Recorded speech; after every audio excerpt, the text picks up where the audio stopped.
Dalam pusaran kehidupan yang tak terduga sebagai seorang tenaga kerja Indonesia, siapa sangka takdir akan membawaku pada sebuah puncak peristiwa yang memutarbalikkan segala tatanan, di mana seorang CEO yang angkuh dan pongah harus bertekuk lutut di hadapanku. Kisah ini bermula di sebuah pabrik raksasa, nadi perekonomian bagi ribuan keluarga di negeri asing ini yang mendadak lumpuh total. Jantung produksi, sebuah mesin induk kompleks yang menjadi tulang punggung seluruh operasional, mengalami kerusakan fatal. Keheningan yang tiba-tiba menyelimuti aula produksi yang biasanya riuh dengan deru mesin, seolah menjadi pertanda malapetaka. Para teknisi lokal, dengan segala keahlian dan pengalaman mereka, telah menyerah. Raut wajah putus asa terpancar jelas, mengakui kekalahan di hadapan misteri baja dan sirkuit yang membisu, sebuah masalah yang sepertinya tak memiliki solusi. Aku, yang selama ini hanya dianggap sebagai roda gigi kecil dalam mesin raksasa tersebut, tanpa pernah membayangkan bahwa momen inilah yang akan mengukir babak baru dalam perjalanan hidupku yang penuh liku. Sebuah pertarungan antara kesombongan dan kerendahan hati, antara pangkat dan kemampuan, akan segera terungkap. Sejak awal kedatanganku di perusahaan ini, CEO itu, Tuan Alexander, sudah terkenal dengan keangkuhannya yang membumbung tinggi, sebuah karisma palsu yang dibangun di atas kekayaan dan kekuasaan. Setiap kali tatapan matanya yang dingin itu menyapu keberadaanku, selalu ada nada merendahkan dalam setiap ucapannya, seolah aku adalah noda yang mengotori lantai marmer kantornya yang mengkilap. Kamu hanya buruh rendahan. Jangan sok pintar. Kalimat-kalimat pedas itu selalu dilontarkannya dengan tatapan penuh ejekan, menusuk tepat ke ulu hati. Seringkali, rasa sakit dan amarah menggelegak dalam dada, ingin rasanya membalas setiap hinaan. Namun, aku memilih diam, menelan setiap kepahitan, karena aku yakin seyakin-yakinnya bahwa suatu saat, Tuhan akan membuktikan siapa yang benar-benar memiliki nilai, siapa yang patut dihargai melebihi segala atribut duniawi. Keyakinan itu adalah jangkar yang menahanku tetap teguh di tengah badai cemoohan, sebuah harapan bahwa suatu hari nanti, kebenaran akan menemukan jalannya, mengalahkan segala prasangka dan kesombongan yang mengakar kuat. Pada hari nahas itu, atmosfer pabrik yang biasanya dipenuhi oleh gemuruh produksi dan hiruk-pikuk aktivitas, tiba-tiba berubah menjadi medan perang kepanikan. Mesin utama, jantung yang memompakan kehidupan ke seluruh lini produksi, mendadak berhenti berdenyut. Suara decitan logam yang diikuti keheningan yang memekakan telinga seolah mengumumkan kematian mendadak. Ribuan karyawan, yang hidupnya bergantung pada roda-roda yang kini membeku, dilanda kepanikan massal. Wajah-wajah yang tadi penuh semangat kerja, kini pucat pasi oleh ketakutan akan ancaman PHK yang menganga. Perusahaan raksasa ini, yang baru beberapa jam lalu berdiri kokoh, kini terancam bangkrut dalam hitungan jam, potensi kerugian mencapai miliaran. Para teknisi asing yang didatangkan dengan biaya mahal, dengan segala alat canggih dan gelar bergengsi, mencoba berbagai cara, namun hasilnya nihil. Setiap upaya mereka hanya menambah frustrasi, seolah mesin itu sengaja menolak untuk hidup kembali, membiarkan harapan ribuan orang terkikis perlahan. Aku berdiri di sudut ruangan yang luas, menjadi saksi bisu atas kekacauan yang terjadi. Dari kejauhan, aku bisa melihat para insinyur yang kebingungan, wajah mereka keruh oleh peluh dan kegagalan. Tangan-tangan mereka yang terampil kini tampak ragu, alat-alat canggih mereka tergeletak tak berdaya. Sementara itu, Tuan Alexander, sang CEO, tampak jelas dilanda frustrasi, wajahnya memerah pada menahan amarah dan ketidakberdayaan. Namun, di balik topeng kesombongannya yang rapuh, ia masih berusaha menyombongkan diri, berlagak seolah semua akan baik-baik saja, seolah ia memegang kendali penuh atas situasi yang telah lepas kendali. Ia berteriak, memberi perintah tanpa arah, mencari kambing hitam atas kegagalan yang tak terelakkan. Padahal, aku bisa membaca dengan jelas dari sorot matanya yang liar dan gerakan tangannya yang gelisah. Ia ketakutan akan kehancuran imperiumnya, ketakutan akan kehilangan segalanya. Ketakutan yang berusaha ia sembunyikan di balik topeng arogansi yang selama ini selalu ia pamerkan. Jangan hanya berdiri saja. Kalian dibayar mahal, tapi tak berguna. Hardiknya dengan suara menggelegar kepada para teknisi yang sudah kelelahan, menyuntikkan lagi rasa putus asa ke dalam dada mereka yang sudah lelah. Kalimat-kalimat tajamnya menusuk seperti belati, membuat bahu-bahu yang tadinya masih tegap sedikit, kini merosot pasrah. Aku, yang selama ini terbiasa menahan diri, hanya bisa menarik napas panjang, menahan gejolak emosi yang bergemuruh di dalam. Hati kecilku bergejolak, marah dan kecewa melihat bagaimana kekuasaan bisa membutakan seseorang, membuat mereka melupakan esensi kemanusiaan. Ada dorongan kuat untuk melangkah maju, untuk berteriak bahwa ada solusi, bahwa mereka semua salah. Namun, suara itu tertahan di tenggorokan, dibungkam oleh kesadaran akan posisiku sebagai buruh rendahan. Tapi, di sisi lain, gejolak itu semakin kuat, sebuah panggilan untuk membuktikan bahwa penilaian mereka salah, bahwa kemampuan sejati tidak mengenal kasta atau jabatan. Jauh di lubuk hatiku, aku tahu cara memperbaiki mesin itu. Bukan sebuah keyakinan tanpa dasar, melainkan buah dari pengalaman panjang yang telah mengukir jejak dalam setiap sel otak dan otot tanganku. Sebelum merantau ke negeri ini, jauh sebelum label TKI rendahan melekat padaku, aku pernah menghabiskan bertahun-tahun bekerja di sebuah bengkel besar yang melayani berbagai jenis mesin, dari yang sederhana hingga yang paling rumit. Mesin industri raksasa ini memang tampak lebih kompleks, dengan segala panel dan kabelnya yang berjuntai. Namun pada dasarnya, prinsip kerjanya sama. Aku familiar dengan logika mekanis, dengan bahasa universal aliran daya, putaran roda gigi, dan sistem hidrolik. Aku bisa merasakan denyut nadi mesin, mendeteksi di mana letak ketidakberesan hanya dari suara dan getarannya. Namun, keraguan besar menghinggapi benakku. Apa mungkin seorang TKI rendahan sepertiku, yang selama ini hanya dianggap sebagai pelengkap, akan dipercaya untuk menyentuh mesin bernilai miliaran ini? Apakah mereka akan mendengarkan suaraku? Ataukah hanya akan menertawakanku lagi? Situasi di pabrik semakin kacau balau, seperti kapal yang karam di tengah badai, tanpa nahoda yang mampu mengendalikan. Setiap menit yang terbuang berarti kerugian miliaran rupiah yang mengikis aset perusahaan, menyeretnya semakin dalam kejurang kebangkrutan. Keputusasaan mulai merajalela, tak hanya di antara para teknisi, tetapi juga menyebar ke seluruh lapisan karyawan. Teriakan, kepanikan, dan desas-desus tentang nasib buruk yang akan menimpa pabrik menjadi melodi yang memenuhi udara. Di tengah kekalutan itu, sebuah dorongan kuat mengalahkan keraguan yang selama ini membelenggu. Ini bukan lagi tentang harga diriku, melainkan tentang nasib ribuan orang. Aku memberanikan diri, melangkah maju melewati kerumunan orang yang putus asa, menuju jantung masalah. "Tuan, izinkan saya coba," ucapku pelan, nyaris berbisik, namun dengan intonasi yang tegas. Semua mata menoleh ke arahku, sejenak keheningan menyelimuti. Namun, keheningan itu segera pecah oleh gelak tawa sinis yang menggema dari bibir CEO itu, sebuah tawa yang lebih pahit daripada racun. Suara tawa itu, bagaikan cambuk tajam yang menghantam wajahku, menggetarkan setiap serat keberanian yang baru saja kubangun. CEO itu menatapku dengan tatapan jijik, seolah aku adalah serangga menjijikan yang berani-beraninya mengganggu ketenangan singgasananya. "Kamu, hanya seorang buruh migran rendahan berani-beraninya bicara di sini? Jangan buang waktuku dengan lelucon konyolmu." Suaranya menggelegar, penuh penghinaan yang tak termaafkan. Kata-katanya, diucapkan di hadapan ratusan pasang mata yang menyaksikan, terasa seperti palu godam yang menghancurkan sisa-sisa harga diri. Para staf dan teknisi lainnya terdiam membisu, tak ada satupun yang berani membela, bahkan hanya sekadar menatapku dengan iba. Mereka hanya menunduk, takut jika kemarahan sang CEO akan meluap pada mereka juga. Aku merasakan pahitnya pengucilan, betapa mudahnya status sosial merenggut hak seseorang untuk didengar, untuk dihargai, bahkan ketika nyawa perusahaan ada di ujung tanduk. Meskipun dihina dan diremehkan, api keyakinan dalam diriku tak padam. Bahkan, ejekan itu justru mengobarkan semangatku. Ketika semua solusi yang ditawarkan para teknisi handal telah gagal total, dan keputusasaan semakin merayap di setiap sudut pabrik, aku kembali melangkah maju.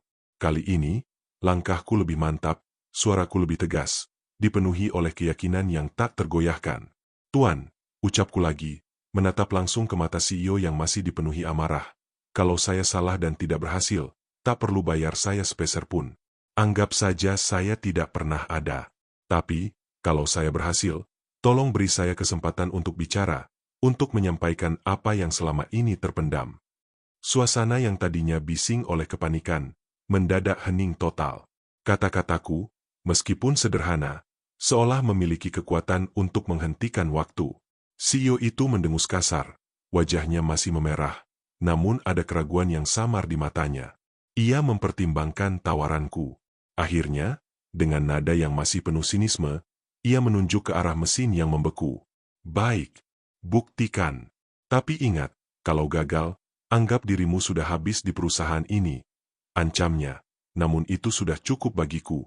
Tanganku sedikit gemetar saat menyentuh panel kontrol mesin yang dingin, sebuah getaran yang bukan berasal dari rasa takut, melainkan dari campuran adrenalin dan tanggung jawab yang tiba-tiba membebani pundakku.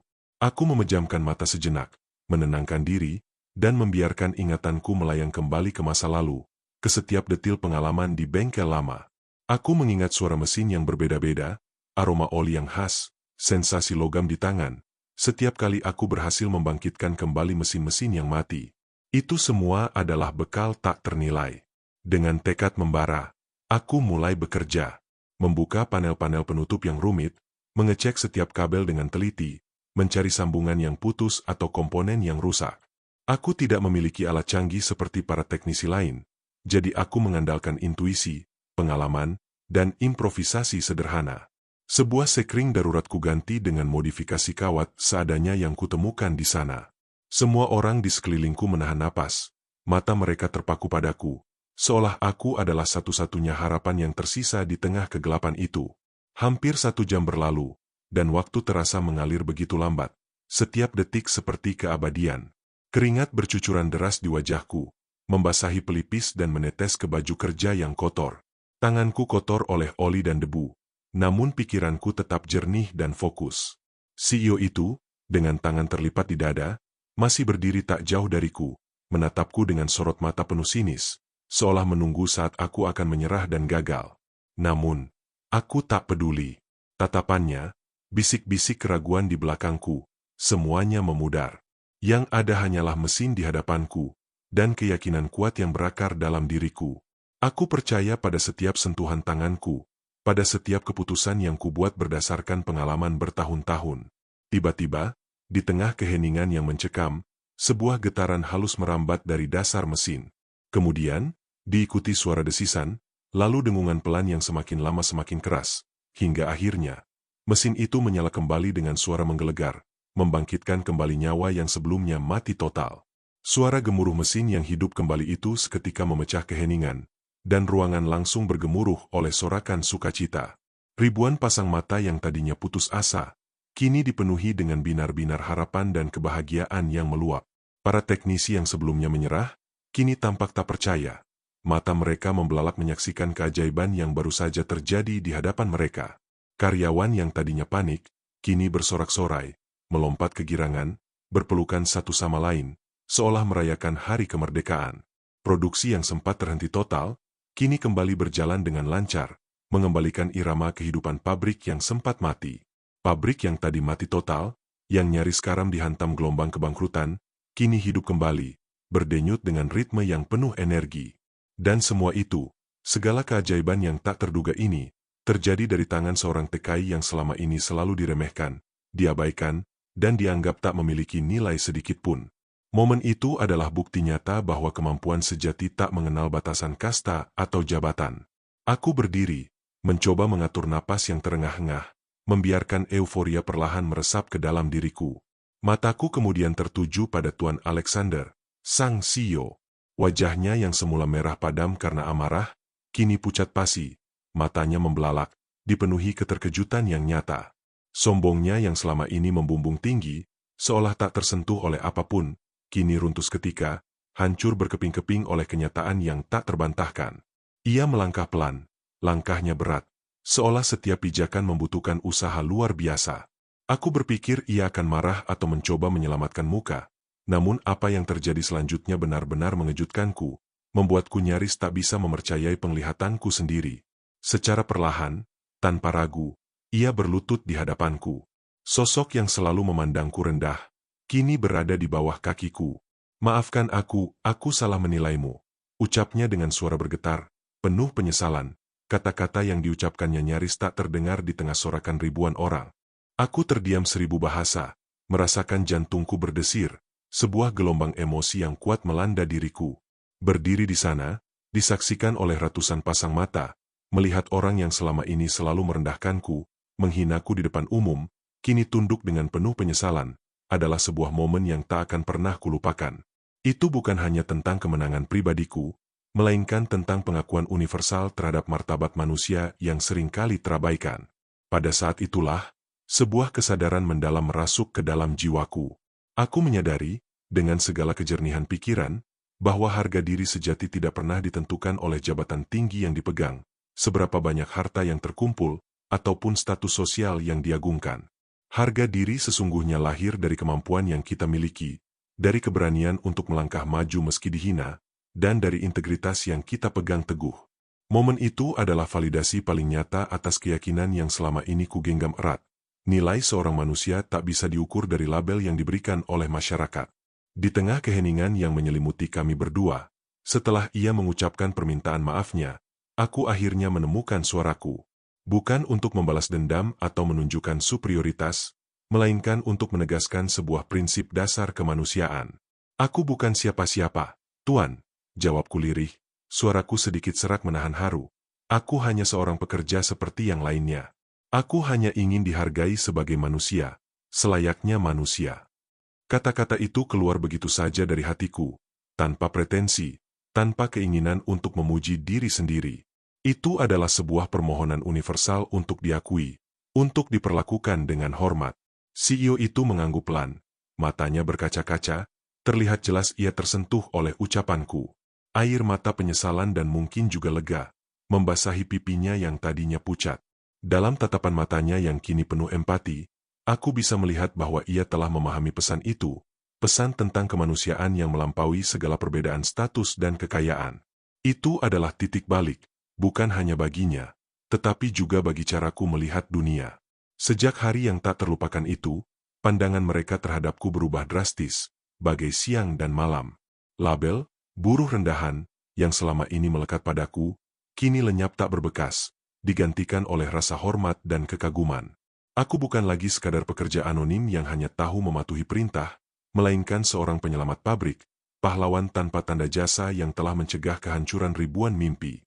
Kisahku menyebar dengan cepat, menjadi legenda di antara para karyawan, dari lantai produksi hingga ruang direksi. Aku adalah orang yang membuat sang CEO sombong, Tuan Alexander, akhirnya bertekuk lutut, mengakui kesalahannya di hadapan semua orang. Itu adalah momen yang tak akan pernah kulupakan seumur hidup, sebuah pengingat abadi bahwa nilai sejati seseorang tak pernah ditentukan oleh pangkat atau kekayaan, melainkan oleh hati, keberanian, dan kemampuan yang mampu mengubah keadaan. Momen itu mengajarkanku bahwa setiap manusia memiliki potensi, dan terkadang, yang dibutuhkan hanyalah satu kesempatan untuk membuktikannya. Kisah ini, dengan segala dramanya, hanyalah sebuah jalinan kata-kata yang lahir dari imajinasi. Setiap karakter, lokasi pabrik yang megah, hingga insiden kerusakan mesin yang mendebarkan, sepenuhnya adalah fiksi. Jika terdapat kesamaan nama, tempat, atau alur kejadian dengan dunia nyata, itu semata-mata hanyalah kebetulan belaka yang tak disengaja. Namun, semoga semangat tentang harga diri, keberanian, dan keadilan yang terkandung di dalamnya dapat tetap menyentuh hati para pembaca.